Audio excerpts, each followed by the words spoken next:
Howdy, y'all. It's your favorite trainer with a belt buckle here at our beautiful San Diego location. We also got Santa Monica and Los Angeles. You want to get hired at Equinox? Have you read the book? I've helped more people get hired at Equinox than any other company out there. This is an example of what you get when you go through Show Up Fitness. This is one of our Show Up Fitness CPTs, Ayako. She's going to get a job at the Orange County Equinox. I will bet you my belt buckle by the end of the week. We're doing a mock interview. Confidence. She looks the part. She talks the part. Listen to how she communicates. She knows how to design a program on the spot. All things that we teach you when you become a qualified personal trainer. In my book, I help you with the interview questions. Strengths, weaknesses, how to design a program on the spot. Those are all things that managers are going to look for. The biggest thing that they're looking for is, are you a qualified trainer? Can you build a book of business?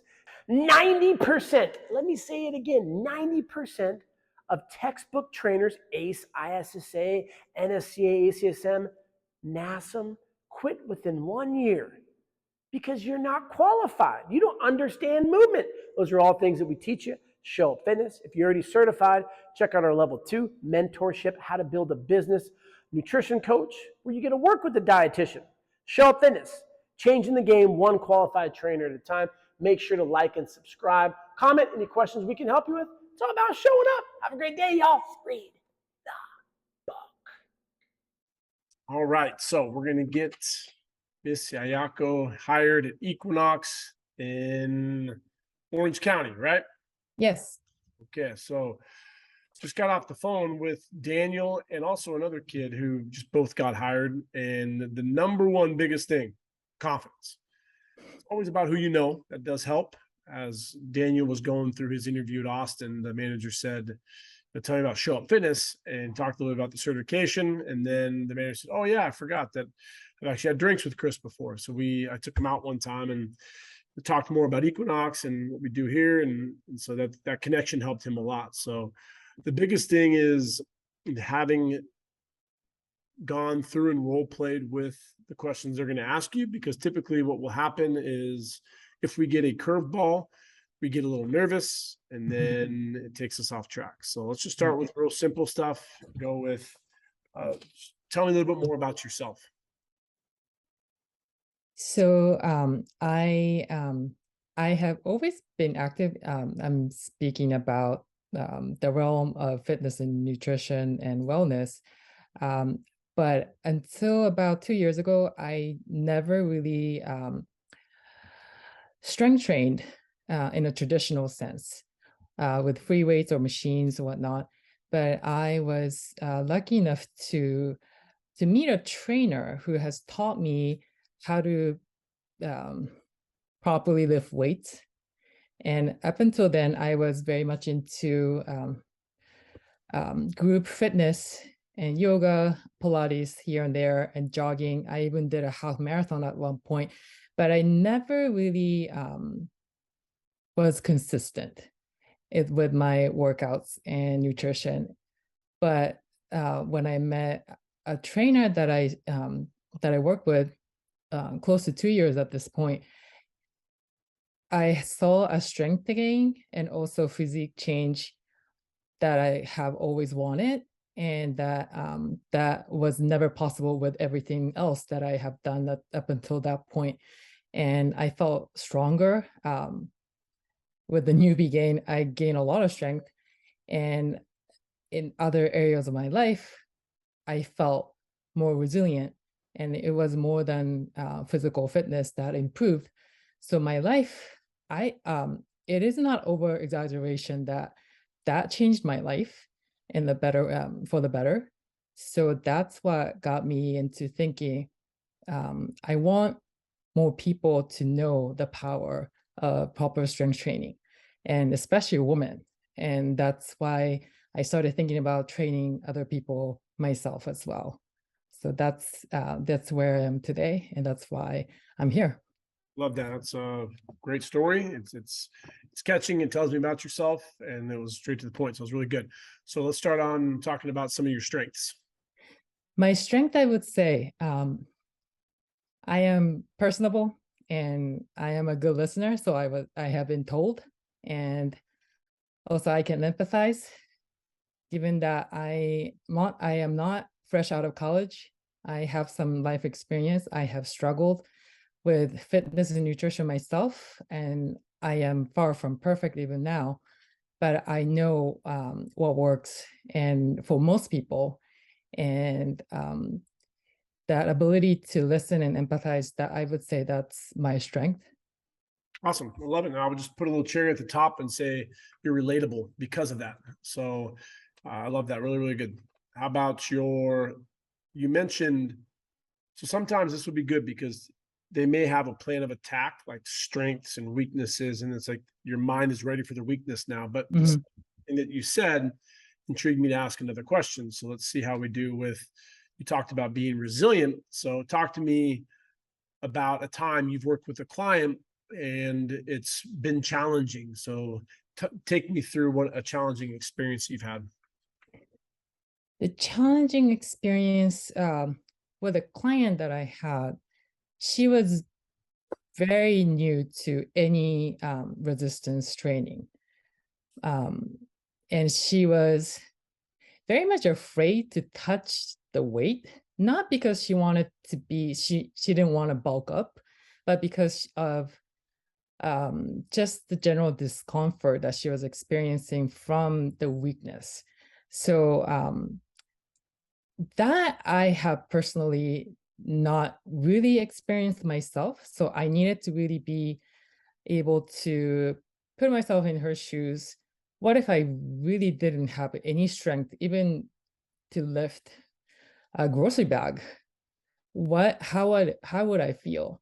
So I really needed to think about how she must be feeling, and be very patient and be positive while she was training, because the fact that she was showing up to be uncomfortable was a feat in itself. So I really needed to imagine what it's like to be in that client's shoes, and the program designed to suit her needs at that point and meet her where she was. Okay, good. I like that. Talk to me about some of the weaknesses you may have. My weakness would be I tend to be very critical of what I have done or what I might be doing at any given moment, and that sometimes slows me down more than necessary. So I try to be not so critical and or nitpicky about what I'm doing. And sometimes I just have to push myself to get out of my comfort zone and stop waiting to be perfect, and test things out and do the things that I know is right. Great. And you can just throw in pithy little sentence. That's always good to people like hearing that is I don't strive for perfection. I strive for progression. And that's exactly what you said right there. And it's great. It shows that you're human and that we're hard on ourselves, which is natural. I don't really consider that a weakness, and that's a good one because that's human nature. And it shows me that you're hardworking, and that's a good, really, really good one. So why don't you tell me a little bit more about Equinox, the brand? So Equinox has always been a brand that I consider very aspirational. I have lived in New York City, San Francisco, and LA, now in Orange County. So I have seen the gyms in those big cities. And I just, I have been inside. And also I belonged to Pure Yoga when I was in New York City. So I have been inside. I have been in the environment where Equinox was very present in the city. And I know there are 107 gyms right now. I know you're expanding, and now you have a hotels. And I noticed that also from your marketing and social media presence, I see that you're really going for whole lifestyle aspect of wellness, not just lifting weights. large guys pumping irons, but you're covering yoga and other group fitness classes. It's really a one-stop shop for wellness and lifestyle that um, um, I think people want to be there, and I want to be there, and that's what I know, and that's just the impression of Equinox for me. Great. And so I'm just double checking on the last name. So that was one of the hooks that Daniel and a couple other people said is like, wow, you knew a lot about Equinox. It's very impressive. I like the fact that you know that there's 100 plus. It's like 106, 107. My app says 106, but then I've had managers tell me 107. You're absolutely correct with the hotels. Awesome. Throw in there international because they do have Canada, they do have London. And then I'll also talk a little bit about the tier system. Mhm. And then I would say just, your CEO's Harvey Spedic. It's just, again, the little, because I bet you most people don't even know the CEO is Harvey. I get emails from him, it's Harvey. And it's like, if you tell them that, like, you've done your research, where most people are going to be like, oh, Equinox, it's, it's a sexy brand. It's really nice equipment, and they don't really do a thorough research. And the fact that you said all of that right there, that was but let's just go for that A plus and just add a couple more little things like that. And so the tier system, you come in at tier 2. And then as you go through EFTI, which is your trainer education, that you can then move into tier 3. Tier 3 plus is when you're able to test for precision nutrition. And that's one of the best nutrition certifications that's out there. And then you have select gyms where you can move into tier X. And those are my aspirations, that to be with a company that allows for significant growth. And, I've heard rumors that you guys are trying to maybe even go public, which would, bring in a lot of money that would potentially help you grow and maybe double, even triple the size of what your current force is now. And that's what the market is currently saying. So, off the record, but we're on the record, Equinox is tidying up expenses. And when you see companies do that, it's usually because they're going to go public. And so when they go public, it's going to be a huge influx of capital, which will be hundreds and hundreds of millions of dollars, which will allow for massive expansion from 106, 7 gyms to, 150, 175, 200, 10, 20 hotels.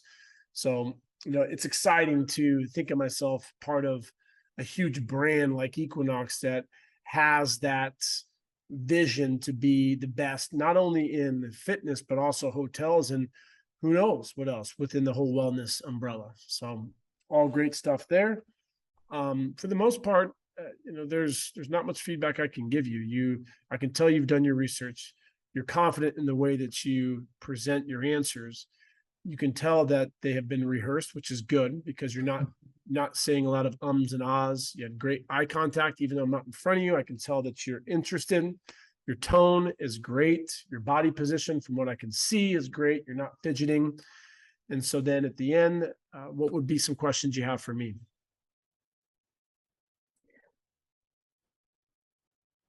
I know that you are, say you're the personal training manager. Yep. If you were, do you still personally train clients? I would like to ask that. And also being, what's the biggest difference that you do you experience between a trainer on the floor and also your current role? Good. And this one I'll have to put in my book, so you're getting a sneak peek on this one, but this one will get them definitely to think bigger. But say, I've heard some rumors that Equinox is thinking about going public. And if that were to happen with the massive expansion plans that are going to take place, where do you see yourself in Equinox in 3 to 5 years? So now it's like you're interviewing them and they're gonna be like, oh shit, how did you know we're going public? And it'll kind of jostle them a little bit, but it'll be good. It's like you're doing your research. And I know that, you guys are, if they say, how'd you hear that? Say, I know people. So it's like, and you don't need to tell them who, but like I've talked to people within, and that's what the internet has been saying. And it is out there. You can look in forums and stuff, but that's exciting to think about how that is a game plan that this company has, where prior to COVID, when I would meet with really high up managers, they said that, and this was in 2018, that they had expansion plans by 2030 to have 200 gyms. And so the disruption from COVID has impacted those long-term goals. But with the recent conversations on going public, it basically means that they're going to be really aggressive in getting there even quicker. Right. Those are great questions to ask. I like them all because then it's a personal one on, just learning about that individual, but then also getting into the business side. Mm-hmm. It's asking questions that you feel comfortable with. And so you can never know for 100% what the individual will ask the manager, because it will be personal. So like if I'm a NASM head, I may ask you like, what are your thoughts on stabilization? And so I try to learn a little bit via LinkedIn on how to be managing me and interviewing me, because you got to play their game. So for example, if I have a big UT Texas hat on, Texas shirt, cowboy hat, all this stuff, and I ask you, what do you think about University of Texas? And you tell me it sucks. Well, I'm obviously not going to bring this person on because this is our culture. And so try to learn a little bit so when you hear the words like functional, if you were to ask them, like, what's your training philosophy? It's like you're getting data from their playbook, and that they're like, yeah, I'm very functional.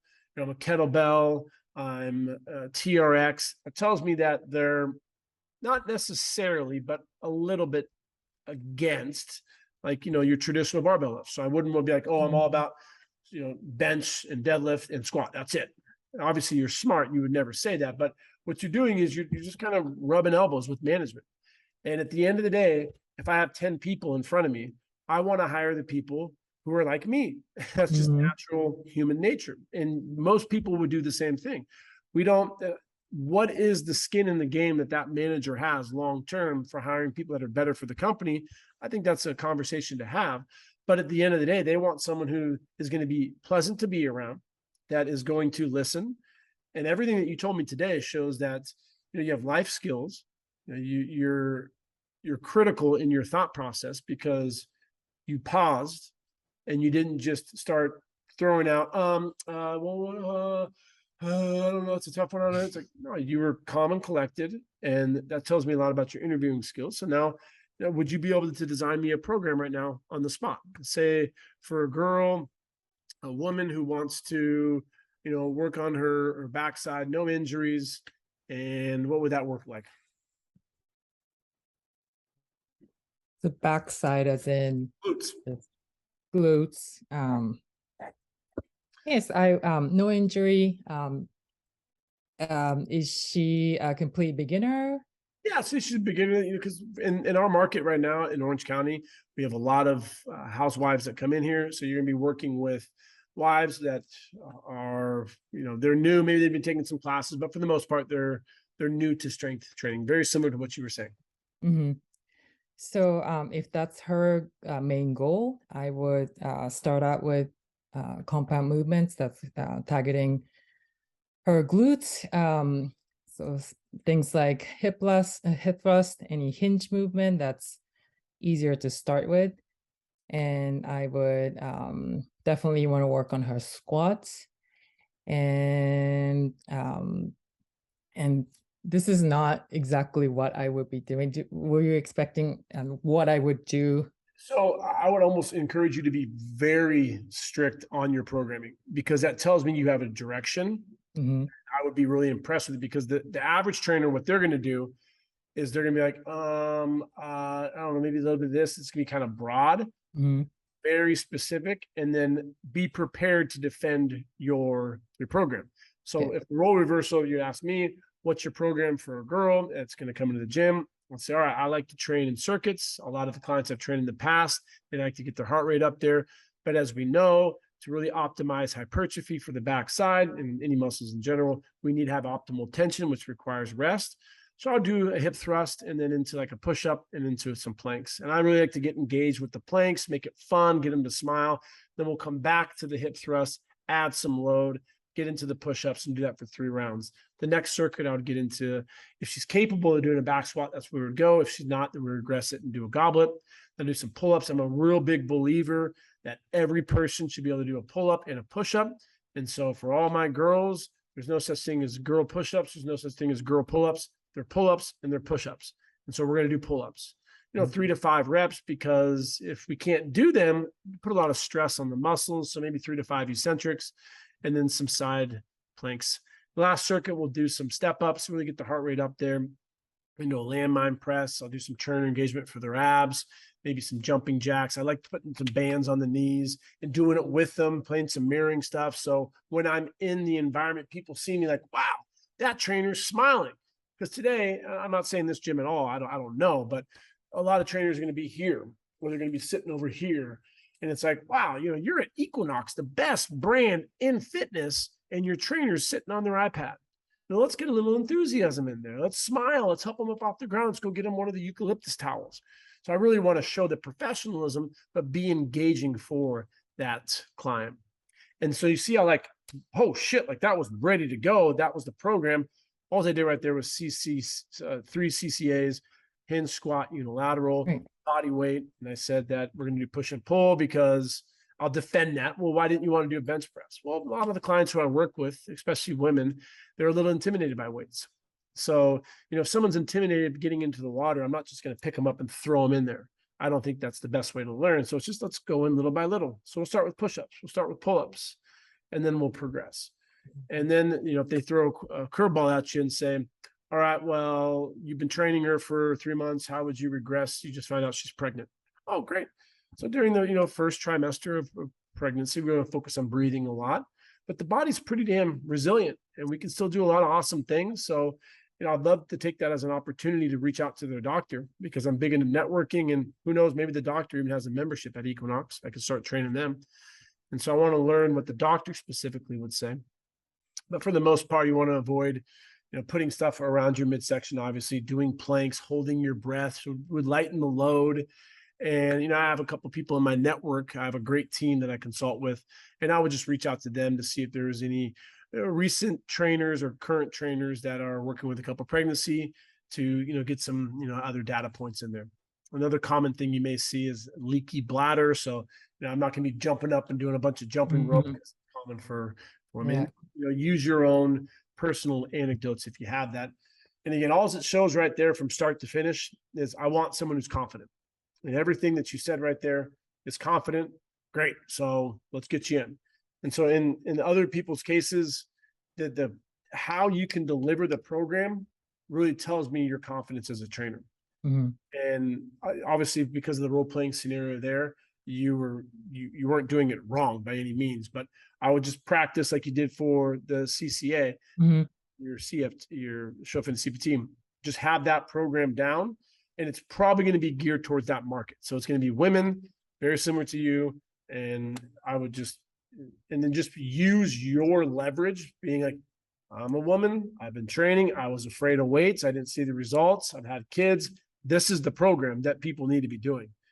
And that delivery, they're going to be like, that's what we need here. We need more great trainers just like you to be in this environment, because unfortunately, there's a lot of fucking dudes. It's like 70, 80%.